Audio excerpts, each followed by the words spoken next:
Welcome to Easy Chinese. Learning Chinese is easier than you think. Let's start with some basics. First up, ni hao, hello. A traveler once arrived in a small village and greeted everyone with ni hao. They warmly welcomed him, proving that a simple hello can start friendships. Next, xièxiè, thank you. A kind farmer helped a lost child find his way home. The child kept bowing and saying, xièxiè, realizing the power of gratitude. Then, duìbuqǐ, sorry. A little boy accidentally stepped on his friend's toy. He learned that saying duìbuqǐ sincerely helped mend their friendship. Next, qǐng, please. A prince was once rude to a servant, demanding things without money.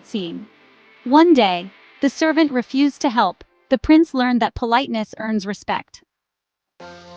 Finally, zàijiàn, goodbye. Two best friends parted ways, promising zàijiàn, meaning they would meet again one day.